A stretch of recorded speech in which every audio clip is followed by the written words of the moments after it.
Okay, hi everyone, and thanks so much for joining us today.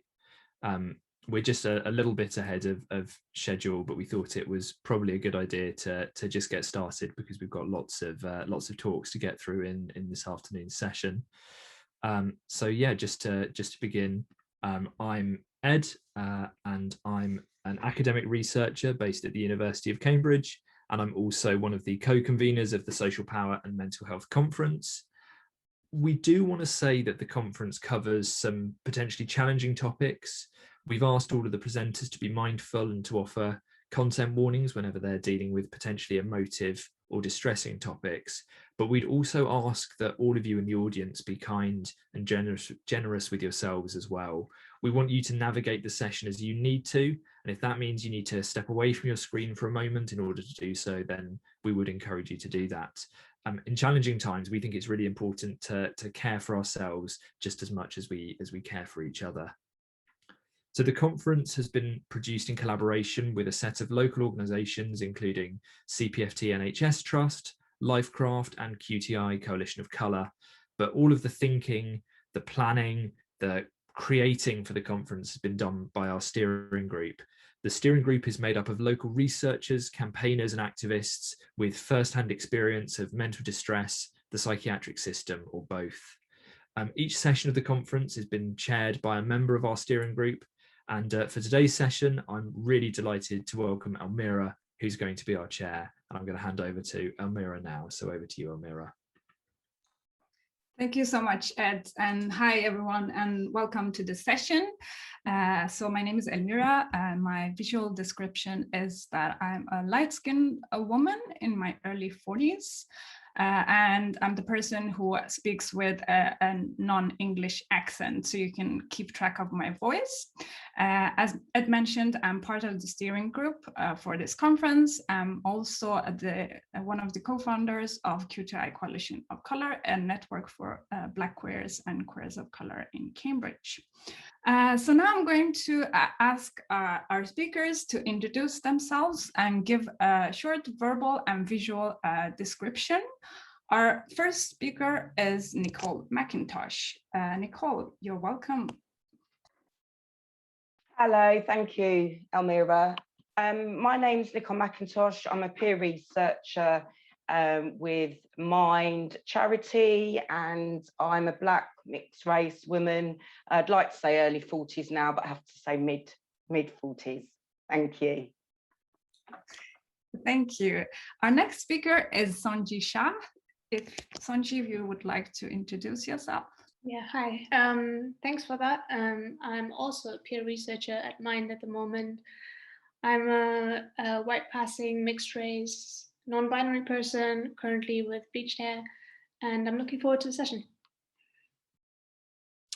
Thank you. Our third speaker is Jo Fox. Jo, you're welcome. Joanna Fox. I have a light-coloured skin. I have shoulder-length hair, which is slightly highlighted, which could do with a haircut, and I can't manage to get a haircut at the moment. And I'm quite short. So thank you very much. Thank you. Our next speaker is Helen Spandler.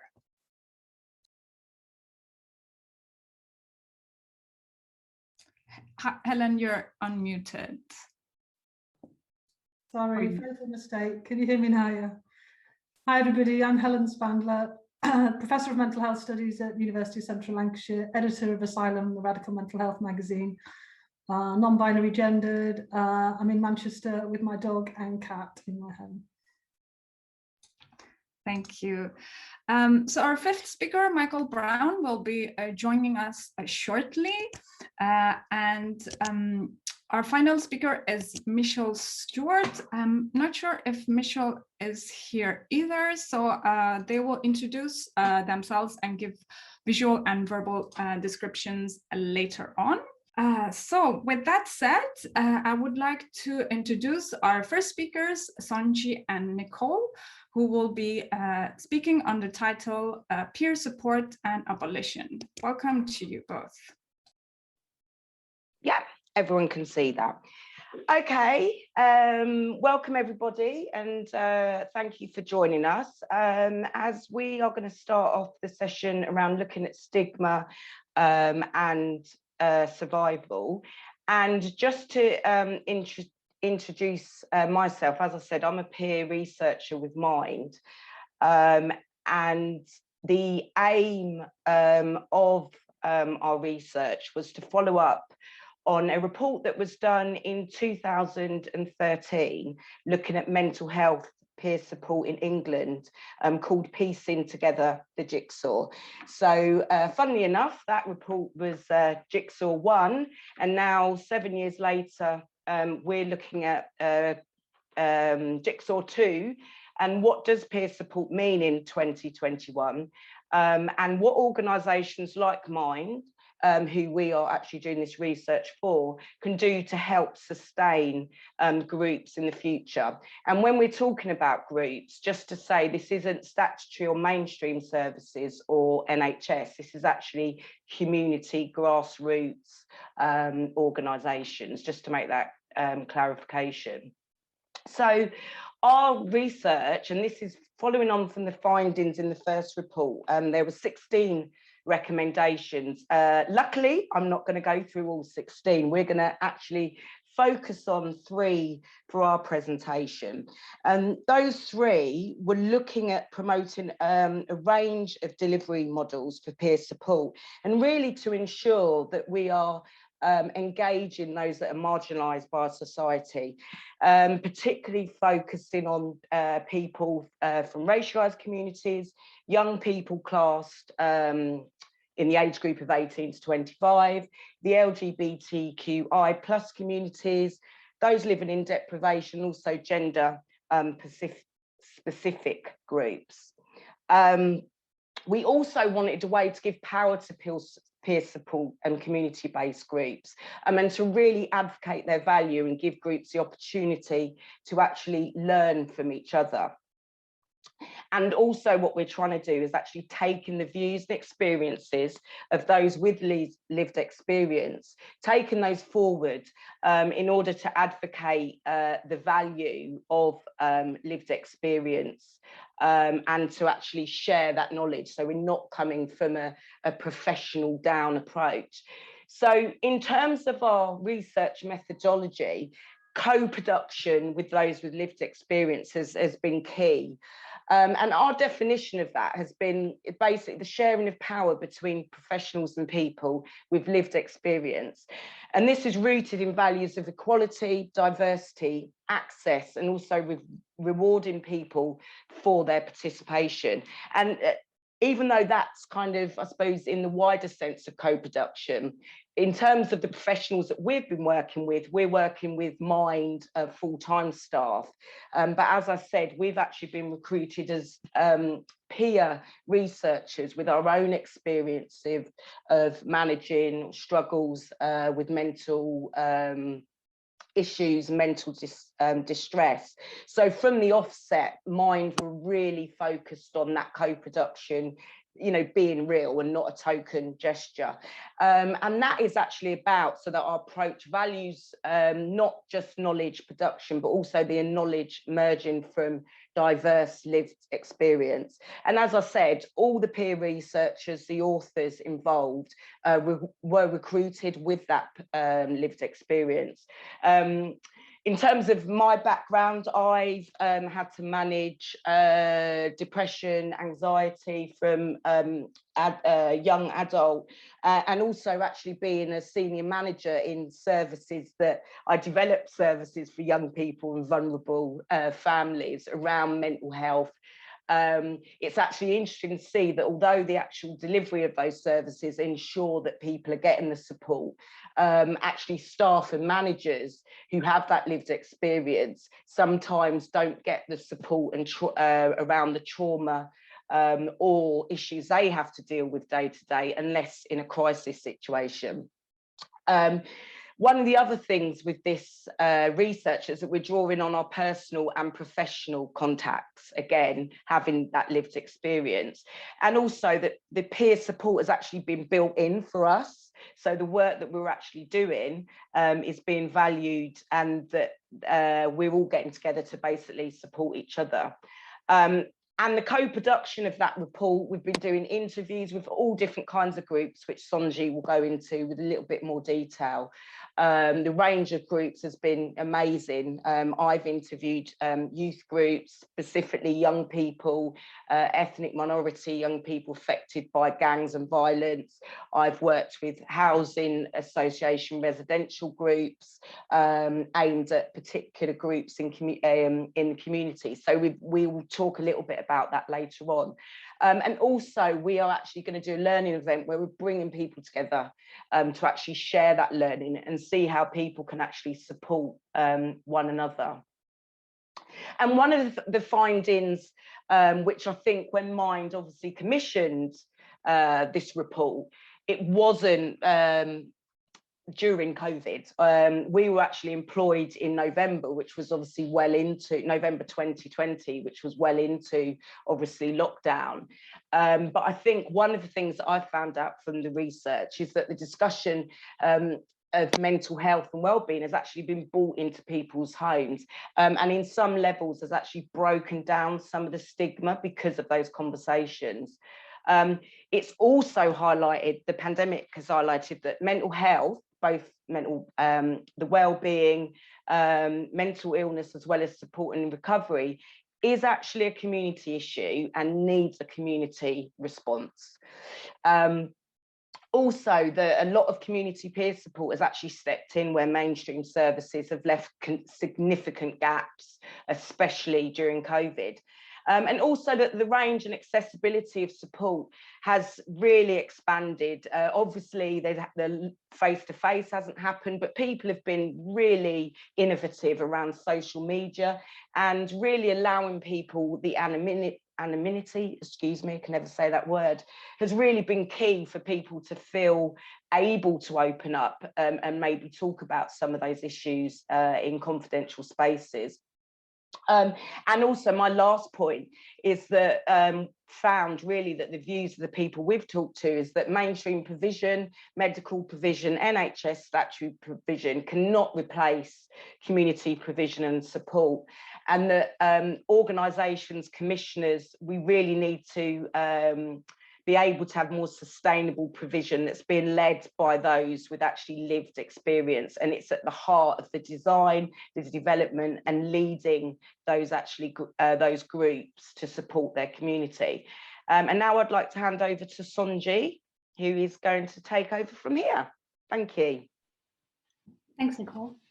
Yeah, so in my part of the presentation, I'll be focusing on different groups that I talk to, relationships to statutory services, and connecting that with the project of abolition. I'll start with my own motivation for doing this research.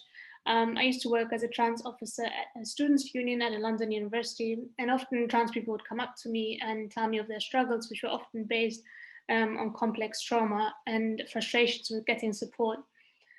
Since I wasn't trained to give adequate support and I was struggling myself, I couldn't provide what was needed and felt overwhelmed. Similarly, in QTI BPOC communities I've been part of, so queer, trans, intersex, Black people and people of color communities, it seems often that everyone is dealing with mental health issues and everyone is at capacity. On top of that, people are let down by mental health services and their GPs, including long waiting lists, unaffordable therapies, misdiagnosis, and so on. So it's understandable that not many people have trust in reform or in tokenistic gestures of diversity. Last summer, through the response by the Black Lives Matter movement to the continued police violence, the murder of Breonna Taylor, George Floyd, Tony McDade, and many others, as well as just yesterday, Ma'Khia Bryant, the idea of abolition has become more appealing to a wider population. At its epistemic core, abolition involves the disruption of binaries, for example, deserving and undeserving, people in prison, innocent versus guilty, good people versus bad people, mentally well versus mentally ill. And instead it acknowledges the complexities of people's lives at a starting point to imagine society differently without carceral institutions.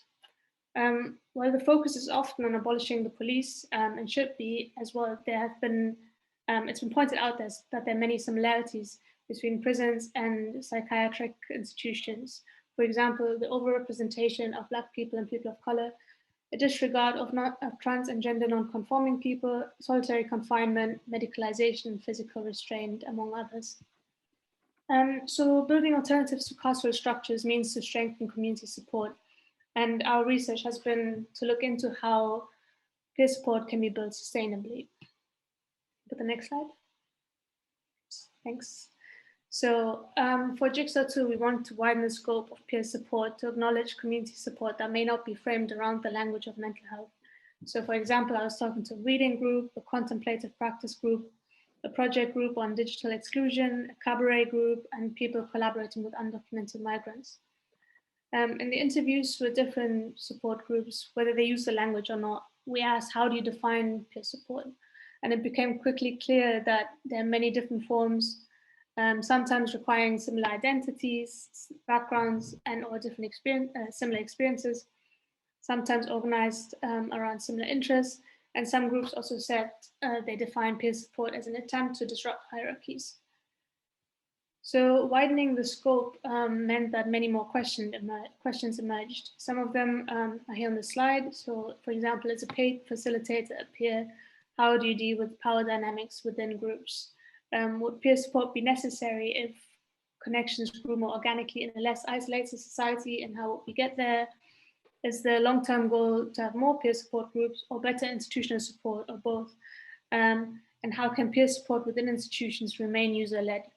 And then a big question was, how can peer support be sustained? Because many smaller organizations that emerged organically struggle with sustaining their support into the future. As we've also seen that lots of groups in the Jigsaw 1 report actually don't exist anymore. But they also say it's vital for them to exist, since many had ambivalent or negative experiences with statutory services.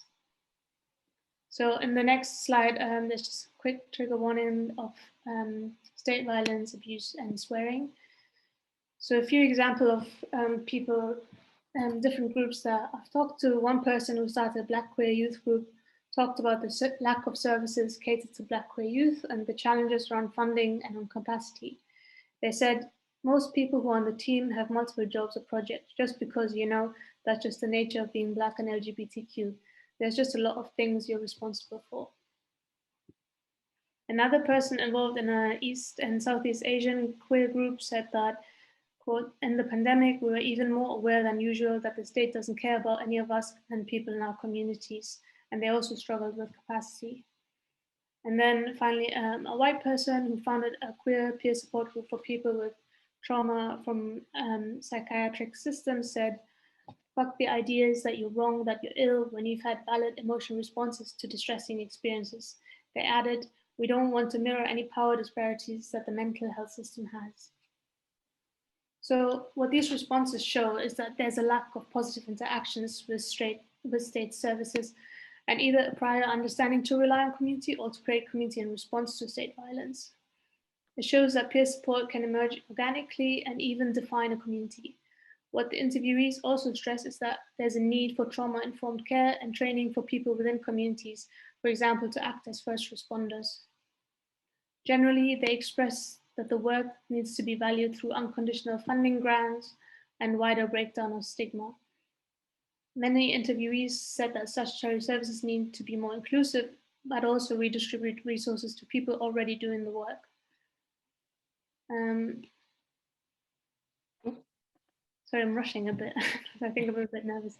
But just the key points is that to take away is that abolition is not an abstraction of an idealized future, but a process rooted in the present, and already loads of groups are already doing the work.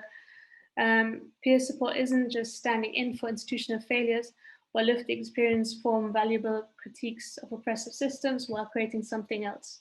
And this is also the case for peer-led research.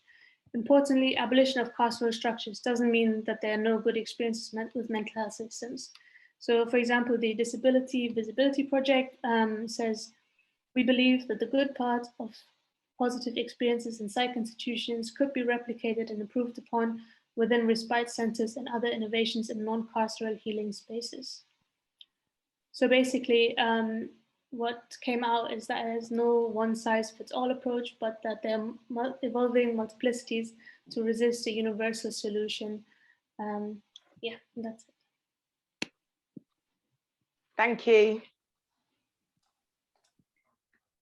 Thank you so much to Nicole and Sanji. As a queer of color, I can just confirm how immensely important communal care and peer support has been during the pandemic, when you feel everything else is failing you. So thank you so much for that presentation. Throughout the conference, we're also going to be hearing some of the local journeys from members of our steering group. So I'm going to hand over to our steering group member, Joanna Fox, who is going to present her own local journey.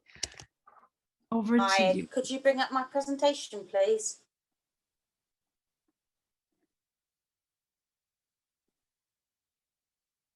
Great. So that's a picture of a journey. And for me, my recovery has been something of a long journey over 20 to 30 years. You'll see that my name's Joanna Fox and that I'm based at Anglia Ruskin University.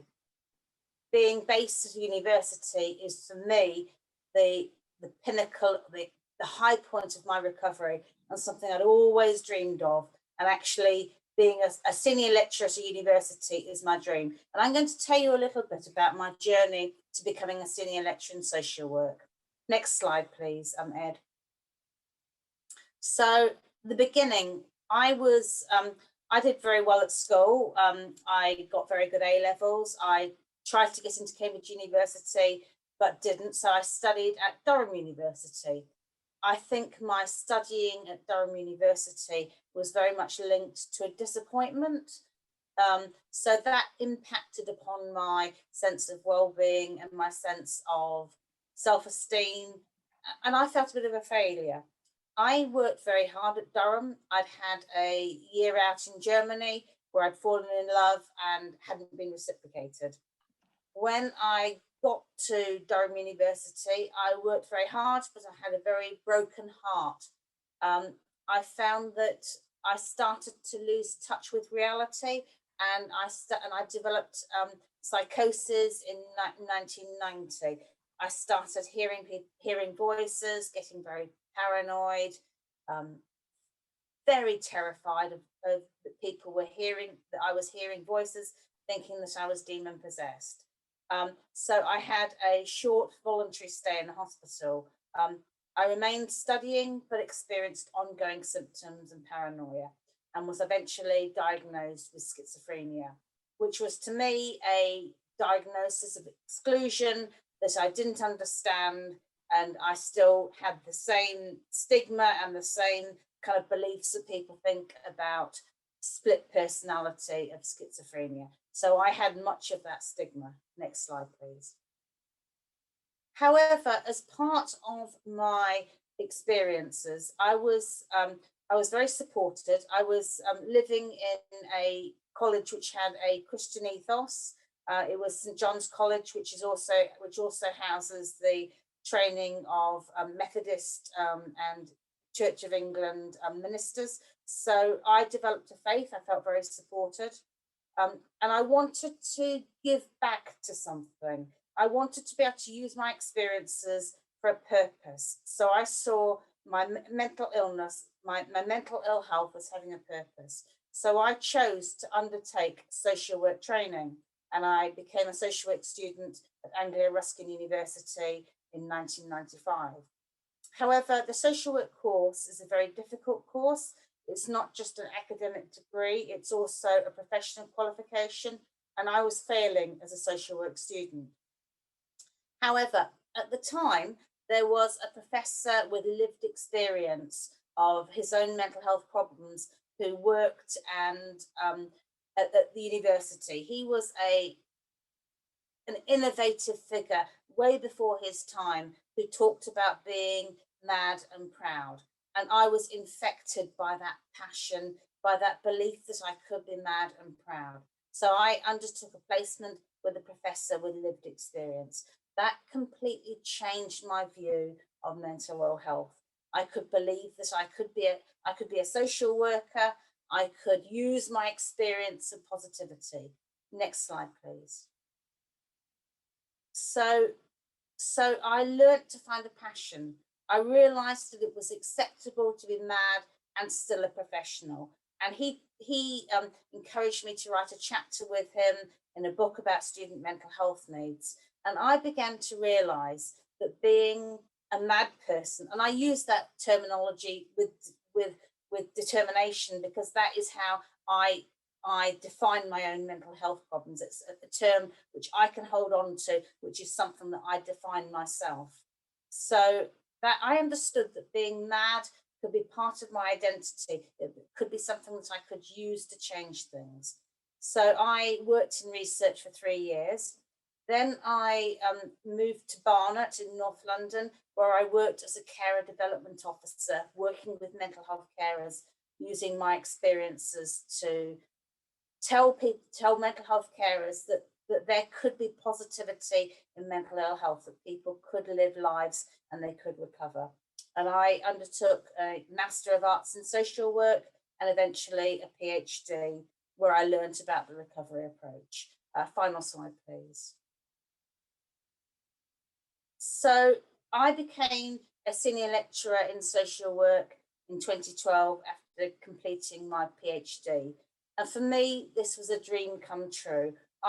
When I left school, I wanted to be a lecturer. I wanted to work in universities. And when I became unwell, that was a dream which I lost.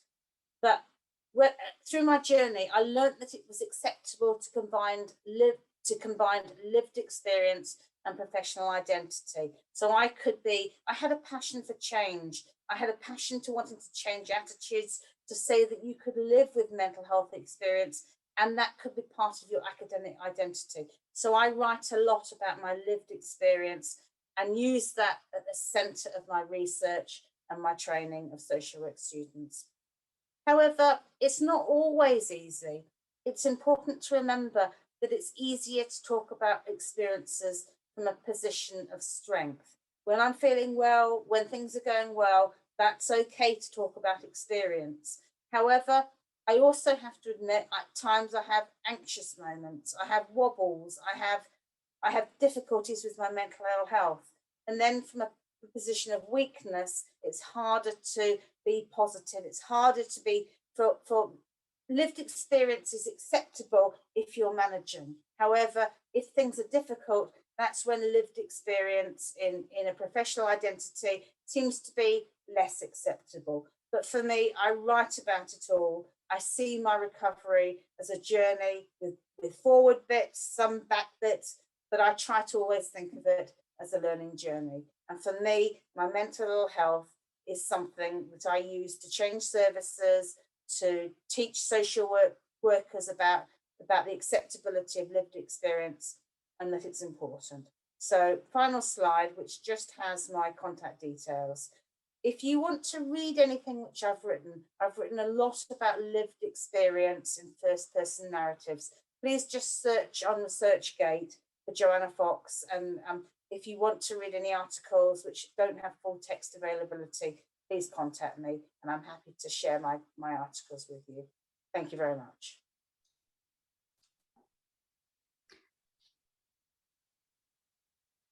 Thank you so much, Joanna. This was extremely powerful. And I think, thank you for sharing your journey, and also thank you for sharing your passion for change as you expressed it. And I think what I will take with me among, many of the things you said is, lived experience, good and bad, needs to be accepted as part of our professional life. And I think, that it has strengthened you as in your academic work. And so I think that's something we can all take with us. Thank you so much, Joanna. Please remember to post your comments and questions into our Padlet. So we will share the link in the chat section. Our next speaker is Helen Spandler, who's going to speak about a piece of work co-authored by Sarah Carr, who is unfortunately not here today. The title is Hidden from History, Lesbian Experiences of Psychiatry. Welcome, Helen. Hi, everyone. Thank you. My cat has just jumped on the table on my presentation. It's a difficult time in my house at the moment because it's usually when I take my dog out. So my dog, and I feed the cat. So the dog and cat are in battle at the moment. So bear with me. Okay, so yeah, unfortunately Sarah can't be with us today. She was going to do today's presentation, so you've got me instead. Okay, so what I wanted to tell you about is a project that was funded by the Wellcome Trust a few years ago, called Hidden from History. And we were interested in looking at the experiences of lesbians in the mental health system. And one of the questions we wanted to know was whether lesbians also experienced or were subjected to aversion therapy, which was a therapy that we know a little bit about. And a colleague of mine, Tommy Dickinson, had written a book called Curing Queers, about gay men and as was called then transvestite men, and how they were subjected to aversion therapy and nurses' accounts of that. And he didn't find any women that had been subjected to these treatments, but myself and Sarah were interested in finding out whether this might be the case.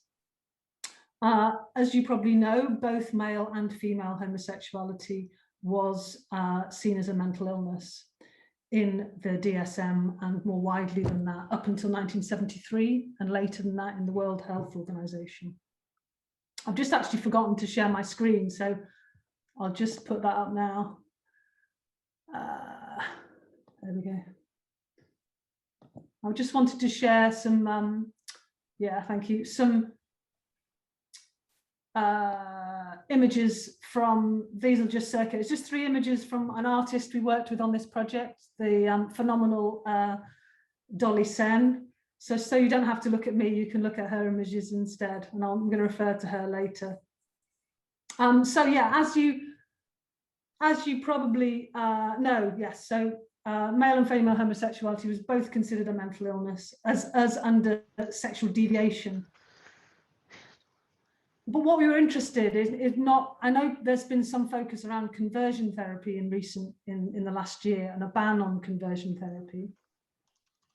And we were interested in treatments that occurred in the mental health system, because conversion therapy tends to be a more religious-based practice.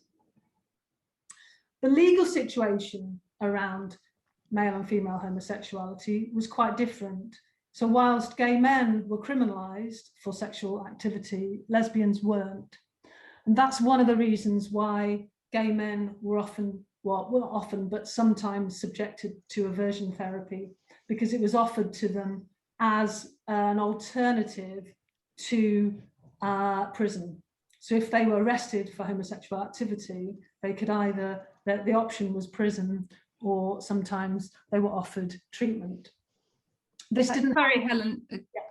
Sorry to interrupt you. The images are quite small, so. Okay. They are quite big on my screen. Sorry. I'll stop sharing. That might be easier. Sorry. No worries. They take up my whole screen, but can you not see them? I could see them, but they were quite small. So I wonder if you could make them bigger, or yeah. Sorry about that. I'm not sure how to do that actually. No worries. I could try. Do you want me to try and do that? Let's try again and see if it works. If it doesn't, that's not a problem.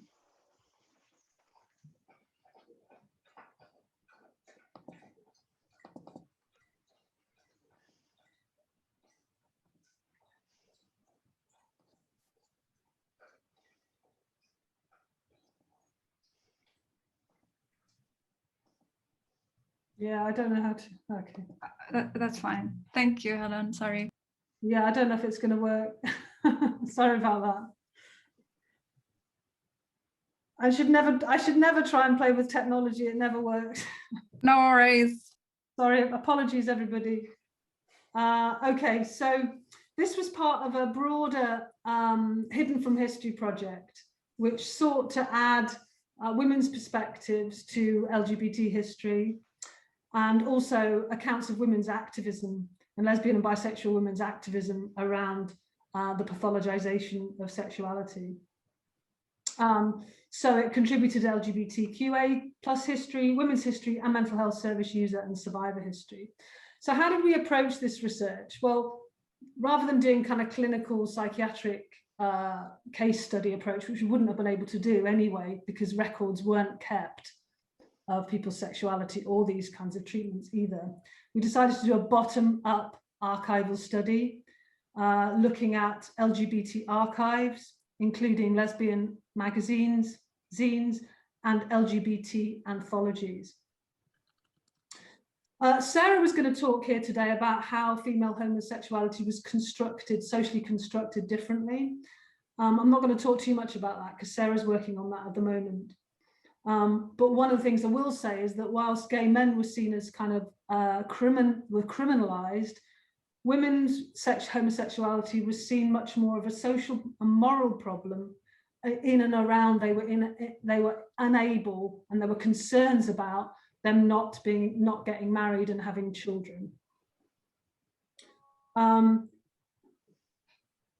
So what we found when we looked at treatment examples, one of the things that Tommy, when I had a conversation with Tommy about this, he said it'd be really hard to find any accounts of women.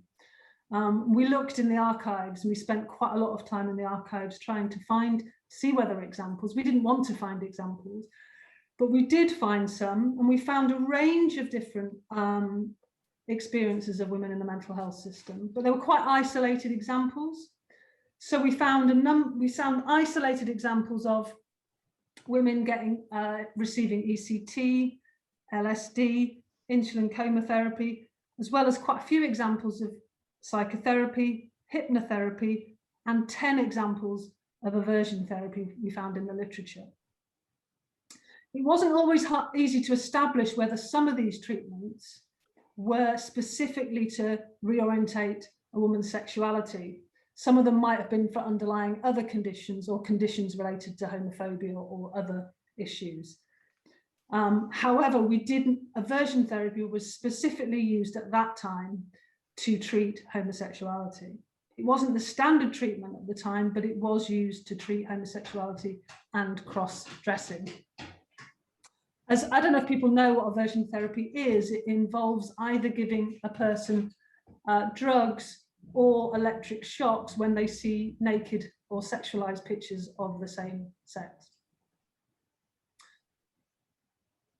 As I said, we found 10 examples in the early to mid 1960s, which was when aversion therapy was strongest. The women were either in their late teens or early 20s. It's important to be aware that at the time, the main two treatments in the mental health system for various issues, and this was before pharmacology was the beginning of pharmacology, if you like, and of course it was used, but it was at the early stages. In terms of psychological treatments, the two competing treatments were behaviorism and psychoanalysis, and aversion therapy was seen as a form of behaviorism. So both psychoanalysts and behaviorists were kind of in competition with which modality was seen to be the best and the most effective treatment for mental disorders, in inverted commas. So homosexuality was as it was seen as a sexual deviation, i.e. a mental illness at that point, it was seen as a test case, if you like, to test out which treatment was most effective. Psychoanalysis is a lot harder to research than behaviorism because it's a lot more privatized and it takes a lot longer. Aversion therapy, whilst that's hard to research, at least we could find some clearer examples where obviously aversion therapy was used as a treatment. We've got one story where we actually met a woman who had experienced aversion therapy at North Manchester General Hospital. And we've written about her experience in the Welcome Stories, which I think that might go in the chat. If people want to know more about that, they can find it at the Wellcome Trust Welcome Stories. It's also important to know, however, that there were probably about equal numbers of women we found in the archives that had positive experiences of the mental health system around their sexuality, both of psychologists, psychiatrists, and psychotherapists. And some of those positive experiences were very positive, actually. So, and the women, and it's important also to say that the women who were subjected to aversion therapy mostly did so in inverted commas voluntarily, because they felt so deeply ashamed, isolated, and very depressed and anxious about their sexuality, because it contravened the social norms of the time. Okay, so some of the positive accounts were really good in the sense that psychiatrists, so a woman would go to a psychiatrist and say, I've heard there's these treatments for homosexuality, I don't want to be homosexual, can you treat me? And some psychiatrists and professionals would say, you don't need treatment, what you might need to do is find other people like yourself, and might even in that point have pointed them in the direction of a lesbian club or lesbian bar, and there weren't very many of them at that time. This is the late 1950s, 1960s, and early 1970s. So basically we found very small numbers, but significant numbers, smaller than the men, and the men were also with small numbers. We're probably talking about maybe 1,000. That's the estimate of how many men probably received aversion therapy. So what does this all tell us? First of all, it doesn't support a simplistic binary narrative of either sort of progression of LGBT liberation or of decline of LGBT liberation. Neither does it tell us a simplistic story of a pro-psychiatry, psychology narrative or an anti-psychiatry, psychology narrative. As we've seen, some practitioners did treat homosexuality and tried to apply experimental techniques to that which mimicked wider social norms. But some were able to buck those wider trends and actually offer support and acceptance to women, even though it wasn't the standard at the time.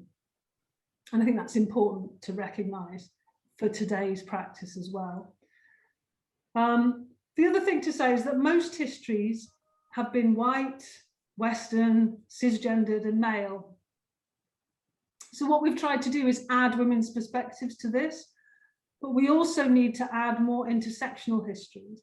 And one of the things that's particularly interesting around this is the intersection around social class. So Chris Waters, a queer historian, has argued that actually it was middle-class men that were more likely to be given aversion therapy, and working class men were more likely to be criminalised in the criminal justice system.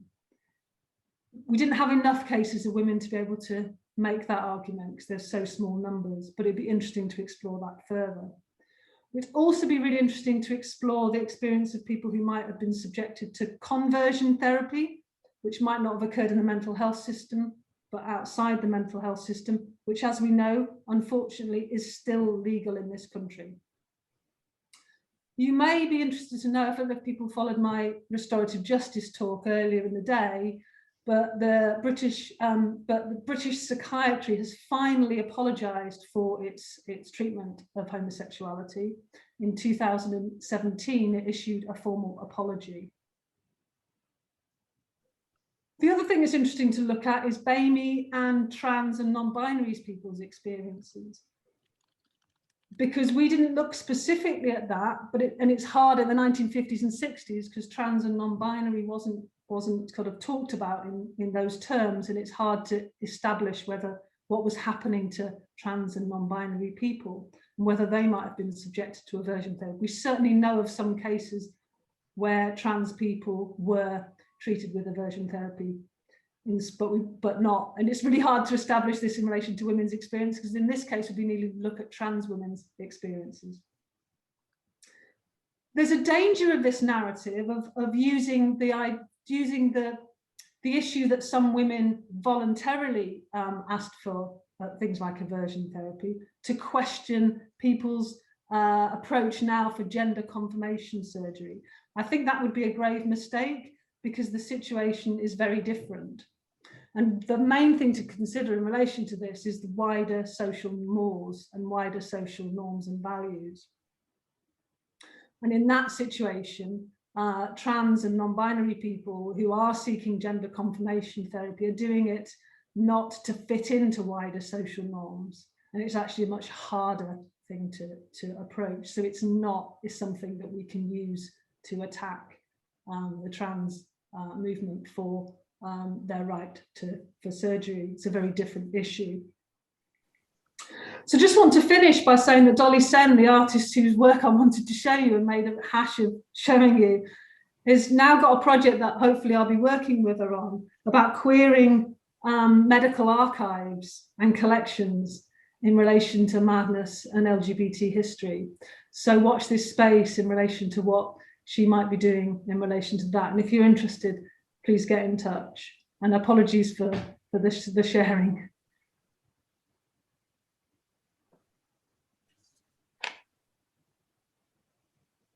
Thank you so much, Helen, for giving us a complex historic perspective and shedding light on stories that we usually don't hear about, and the importance of having an inclusive and intersectional approach, in our research. And we can also share the images later on with the participants. So thank you for that. Yes, and moving on, we will hear another local journey from steering group member Michael Brown. And Michael, if I can ask you also to give a visual and verbal description of yourself. Welcome, Michael. I don't think Michael's been able to join us just yet, Almira. So do you want to pass over to Michelle instead? Yeah, sure. So I will pass on to Michelle Stewart, who will also be sharing a local journey. So welcome, Michelle. If you would like to start by giving a verbal and visual description of yourself.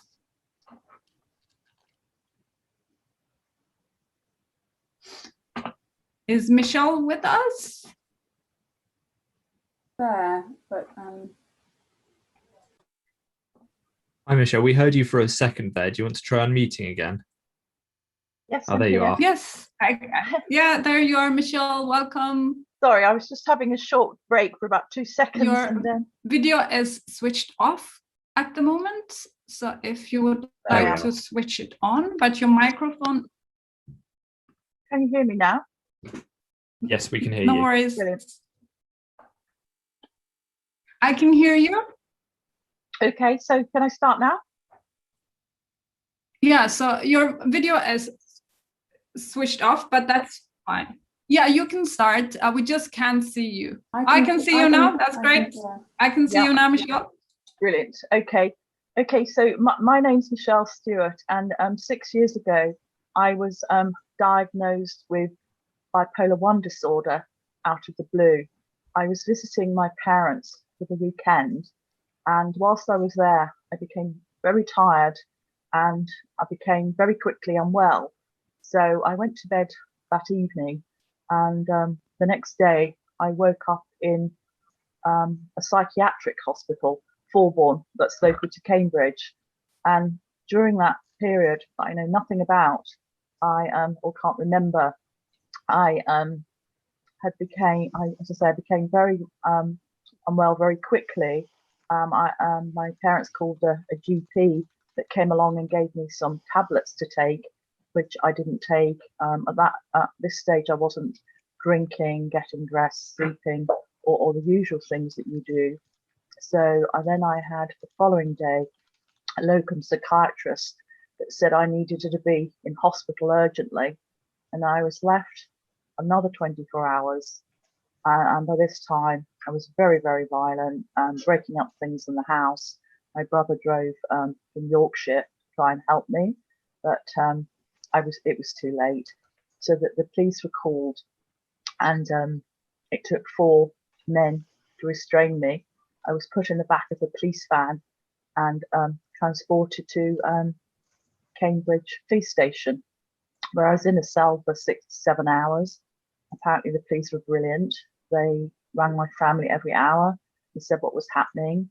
So after about 7 hours, the locum psychiatrist, should I say, came from Ely and said she needs to be in Fulbourn. So at that point I was sectioned and I was put in Fulbourn for a month.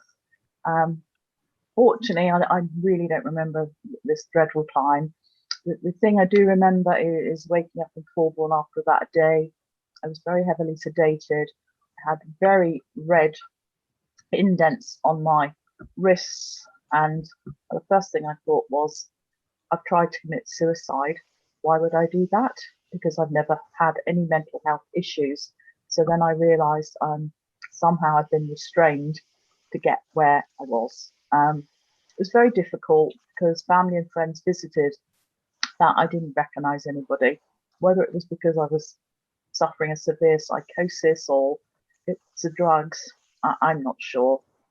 But eventually I did become a lot better, and I did recognise people that came to visit me, and the staff were brilliant to me, really kind, but I didn't really trust anybody. So I made friends with the inpatients, if you like, and I had great trust with them.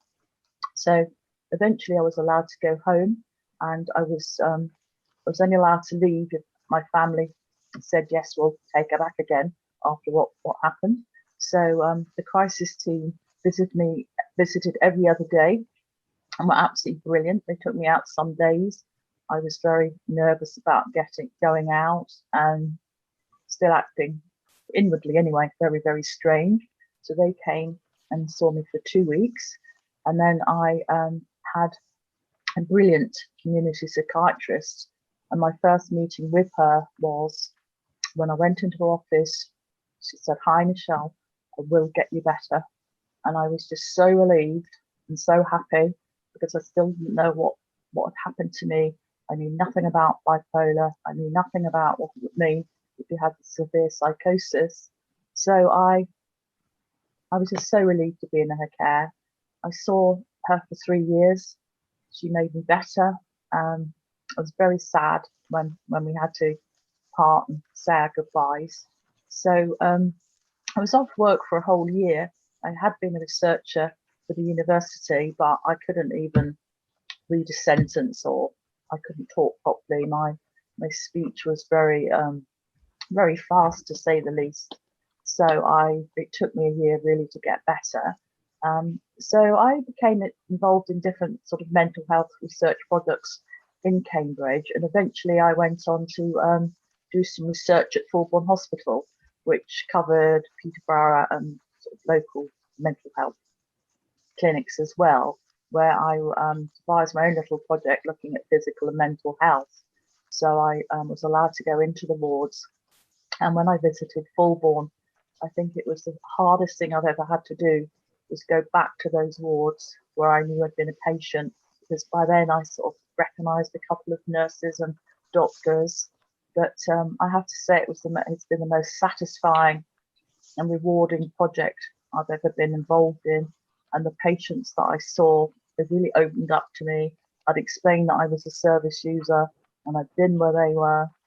So they were just so relaxed and so happy that it wasn't another clinician chatting to them, because they sort of had a bit of a trust in me, and they said, well, you know what it's like and you've been here.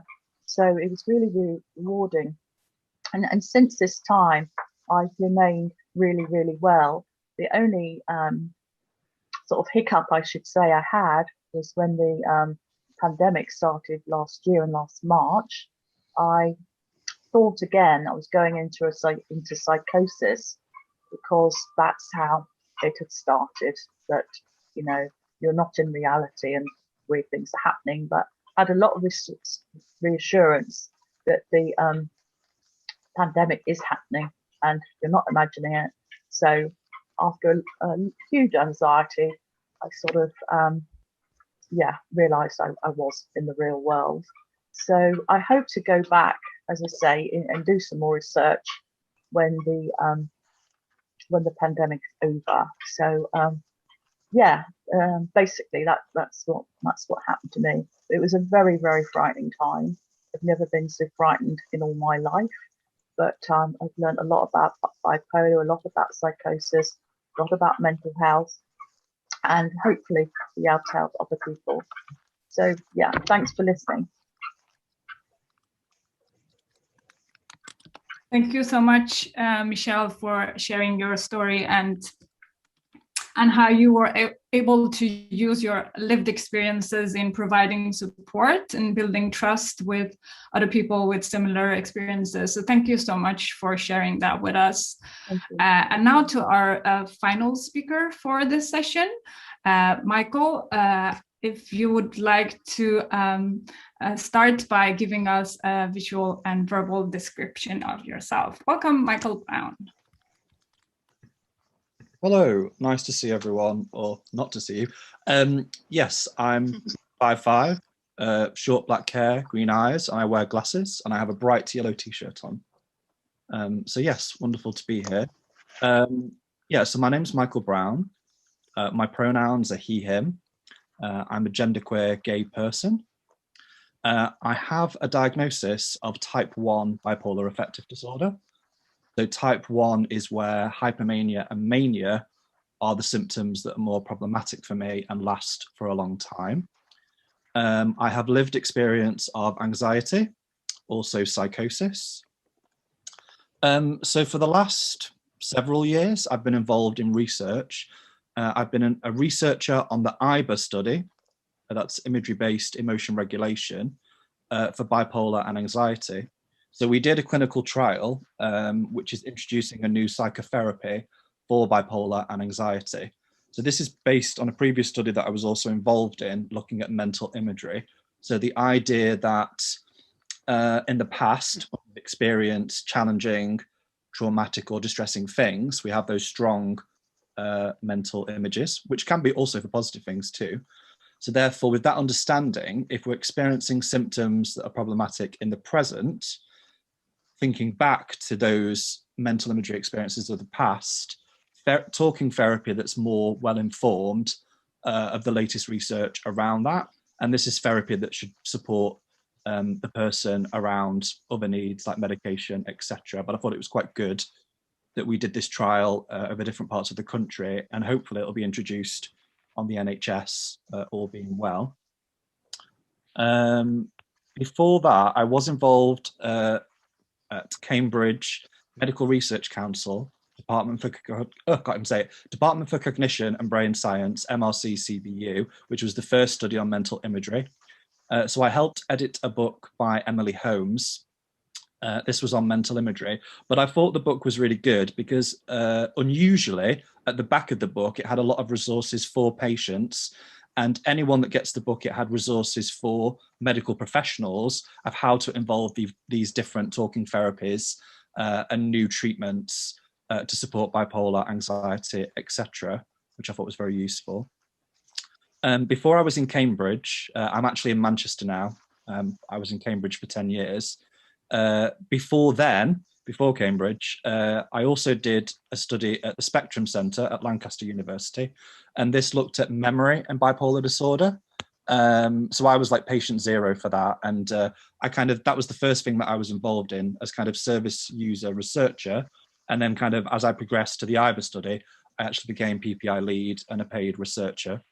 But yeah, that study kind of found that similar to a drunk person, if you're in hypomania or mania, your memory is impaired, and short-term and long-term memory respectively, you can lose recall. So it could be like you work with a colleague, and if you've always been manic, you have no recollection of them later when you're more stable, or memory may be challenged in hypomanic phases, etc.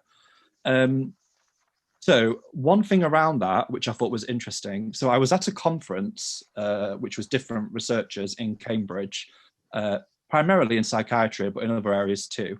And this gentleman thought it was good that I was involved and I was the patient and I was the service user. But I actually said, and I challenged the conference, that I am the expert, and actually the rest of the team, although medical professionals, are just simply trying to understand, trying to study, trying to work out and research these conditions. But actually, as someone with the condition, I was the expert, and therefore I was, you know, the kind of top person on the study in terms of insight into the condition and how things could be better managed or improved. Also, it's interesting that I get called a mental health activist. Now, I don't identify as that, and it isn't something necessarily that I say. And I do find it interesting that the fact that I'm quite open to talk about my mental health and to talk about various experiences, that this makes me a mental health activist. So I look forward to the day where patient involvement in research and just being open and talking about your mental health is just that, and it doesn't need special praise or a category for it. So hypermania and mania, I think, are still little understood.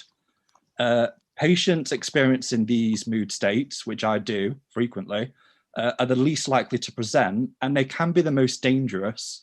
So often we look at psychosis, depression, or anxiety, but actually, you know, significant mania, you know, you're completely disinhibited and kind of, you can detach from reality, and there's kind of, you know, off you go. Who knows what's going to happen? So Kay Redfield Jamieson is an author that I do recommend. I'm just going to read 2 lines from Exuberance, The Passion for Life, in which she wrote just about mania. So she describes exuberance as abounding, ebullient, effervescent emotion. It is kinetic, unrestrained, joyful, and can't be repressed. It is not happiness, although it does share a border with it.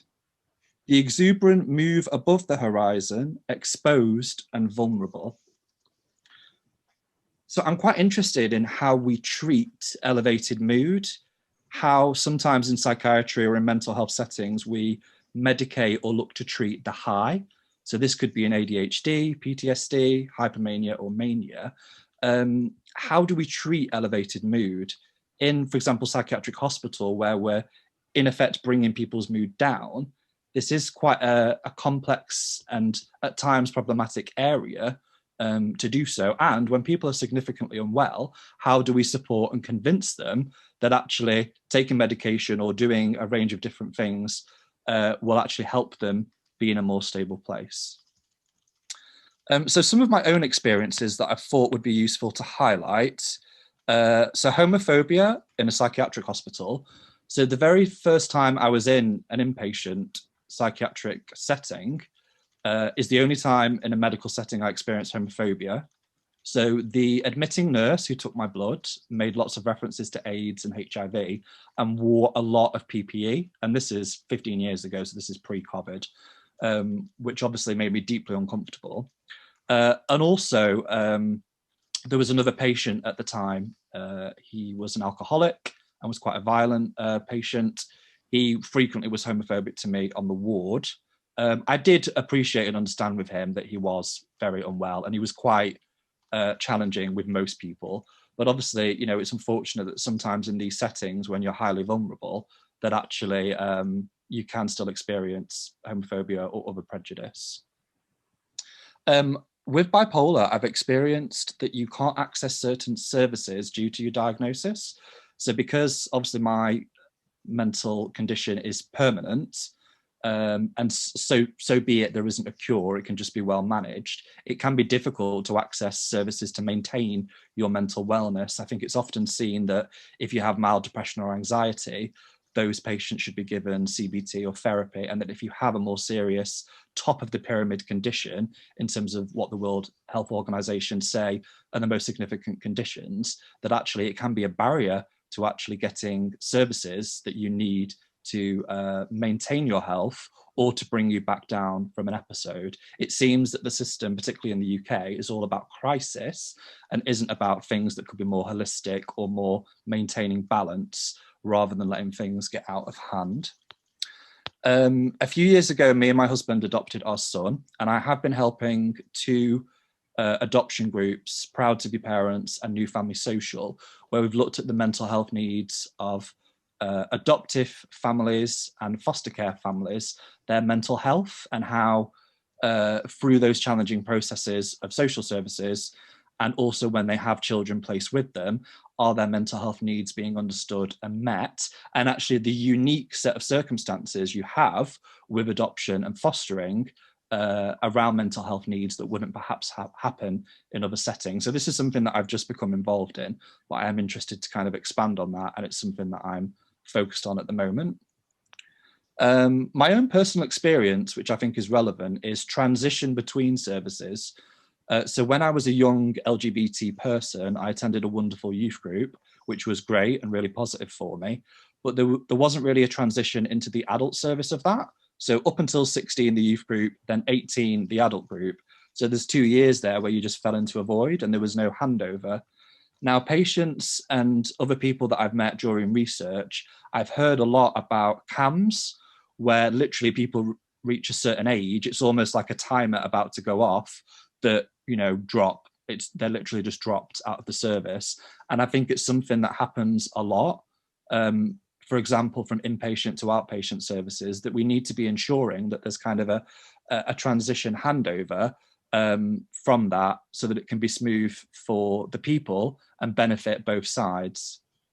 Sorry, Michael, I'm just gonna ask you to sort of, wrap it up as we're running out of time. Thank you. Perfect. No, thank you. Yeah, no, don't worry. I'm very manic and have a habit of going on and on, so I'm glad you did. Yes, I was actually up to my final point, so thank you for having me here. 2 things I wanted to recommend. I watched a film recently called Cowboys. So this was about a manic depressive father and his son, who was trans, female to male, and they ran away into the wilderness. And I thought it was a beautiful film that explored the mental health of all of the characters and also had strong LGBT themes. Also, Scriptum, the stationery store in Oxford, have done a wonderful booklet with Mind in Oxford that you can purchase and write good things in it, and all the money goes to charity, The Good Place. I thought it was quite a nice positive thing to do. So thank you so much for your time and listening to me, and any questions I'll be happy to answer. Thank you, Elmira. Back to yourself. Thank you so much, Michael, for this very inspiring and interesting talk, and also, just the question of how we define who is an expert, and the importance of addressing the power imbalance in research, where people with lived experiences, where they are positioned as the other and in the margins. So thank you so much for that. Now we will move on to we have 15 minutes for our Q&A, but before that, we would like to gather some feedback from you all. At the beginning, we showed you 4 questions on the Padlet.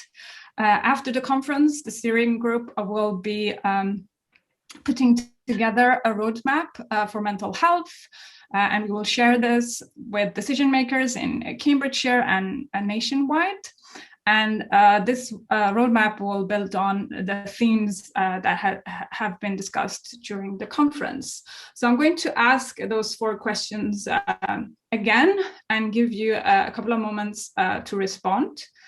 You can also put your answer in the Zoom chat. And don't worry if you don't have any thoughts right now. You can also share them when we send you a form after the conference, and you're welcome to fill that form instead. So you have just listened to our speakers reflecting on the contents of these talks as a whole. What are the lessons for psychiatry and mental health services? What are the lessons for survivor, service user movements and activists? And what are lessons for the government? And finally, lessons for researchers. So I'll just give you a short moment to respond.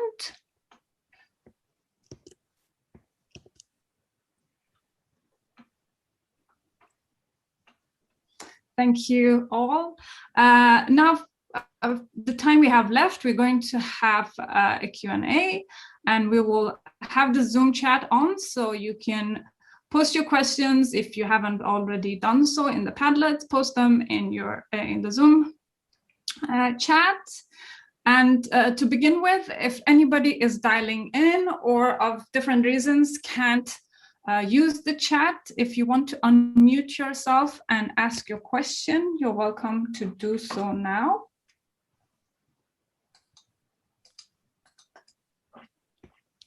If we don't have anybody who is going to unmute themselves, then we just move on to the questions. I'm going to start with, there was somebody who asked about what intersectionality means. Someone has posted a very well, a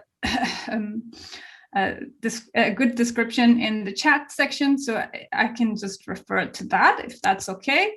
And I move on to a question that can be asked to all of our speakers. Somebody has written that they would love to hear more about the approach about dismantling binaries and hierarchies in relation to mental health care, where power imbalance is such a defining feature. So if anybody of our speakers have any thoughts, you're welcome to unmute yourself and share your thoughts about dismantling binaries and hierarchies in the mental health care where power imbalance is such a defining feature. Anybody who wants to? Joanna, please. Yeah, I was going to say that, sorry, the sun's just going into my eyes, so I'm very sorry about the funny picture on my camera. Basically, I think the more that we can involve mental health, the more that professional services, the more that clinicians, the more that mental health staff, the more that social workers, GPs can acknowledge mental health. They can say, I am a person with lived experience. I use these experiences to inform my work. I think the more that we do that, the more that it will be acceptable the more we will undo some of the hierarchies of mental ill health, and the more we can redress that power imbalance. And particularly now, one of the things I'm involved with at Anglia Ruskin University is facilitating the involvement of service users and carers in training social work students. And I think the more that we can have people with lived experience training professionals at the very start of their training, the more we can start to try to undo that hierarchy and allow mental health lived experience to be talked about, not only by people who are mental health activists, as Michael beautifully discussed his particular role, and the more we can have it being something that's acceptable and part of everyday experiences. Thank you.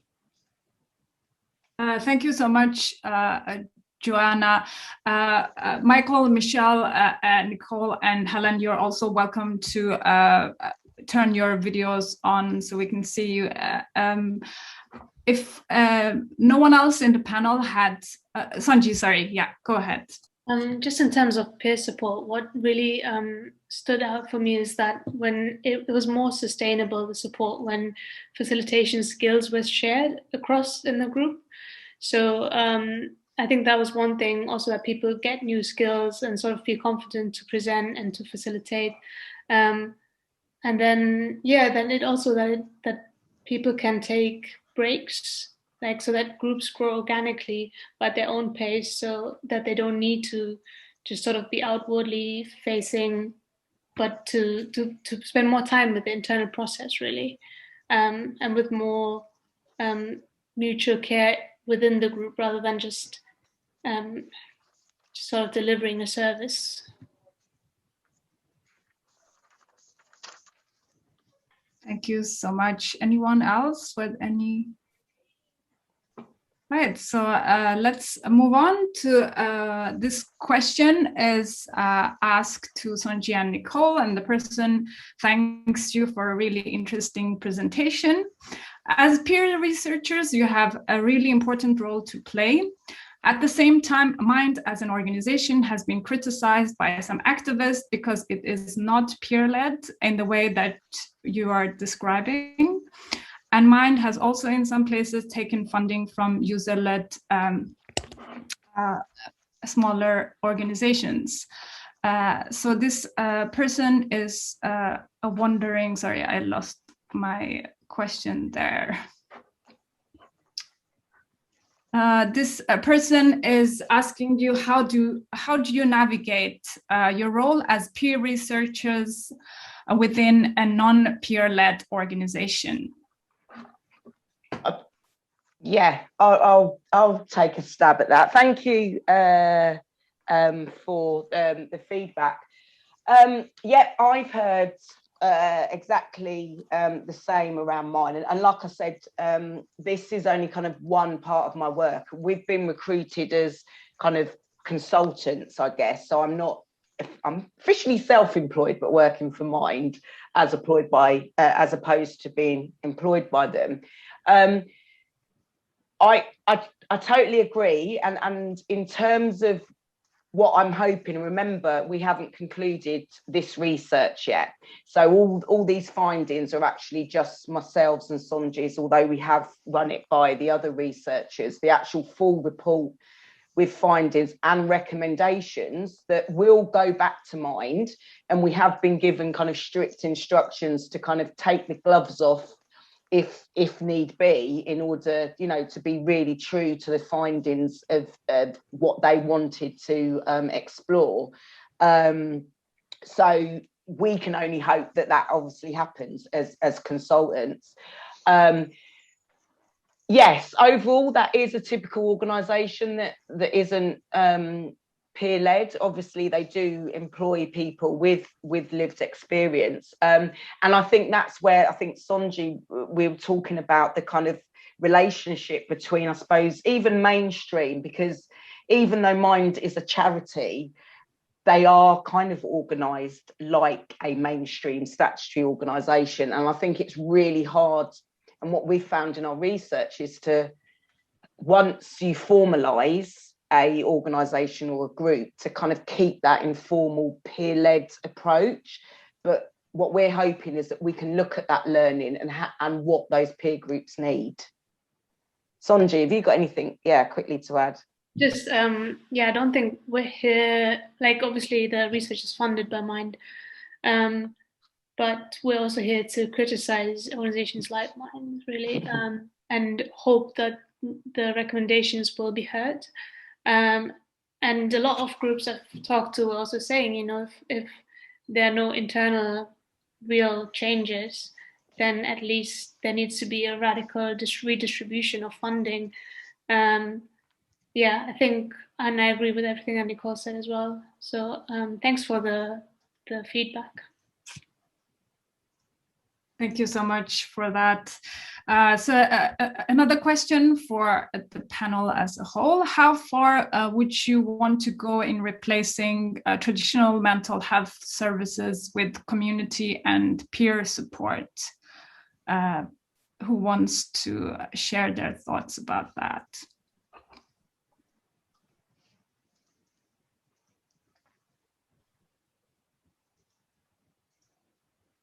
Anyone? Sanchi. I mean, I think ideally we'd be shifting towards more and more community and peer support, just because traditional or more mainstream services have been historically letting people down, especially marginalized people. And I think, as I said in the presentation as well, the good parts of mental health systems should be, you know, considered, and how they can be used in different kinds of spaces that are peer-led, user-led. But I think, to me, sort of ideally, I think we'd be moving completely towards community-based support.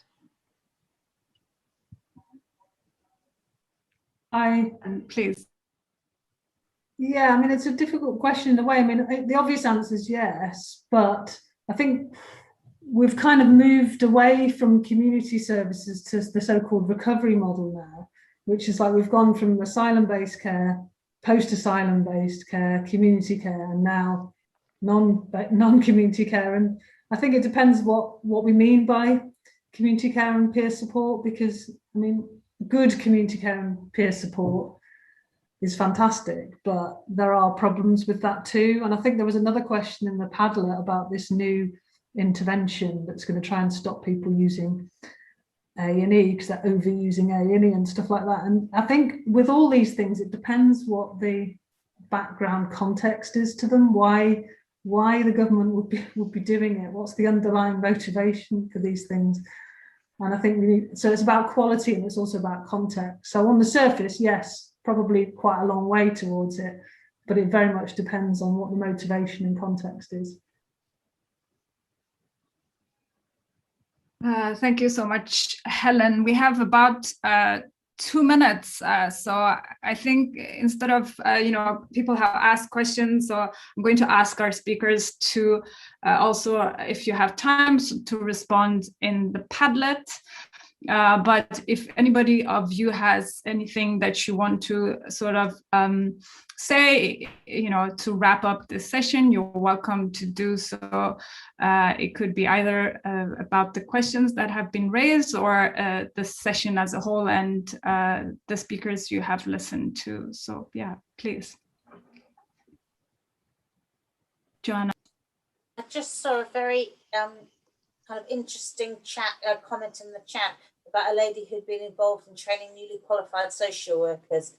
And the important thing is it needs to be charged in legislation. There needs to be buy-in from above, because in social work training, we have the requirement and the legislative requirement that social workers are, before they qualify, that service users should be involved in training social work students.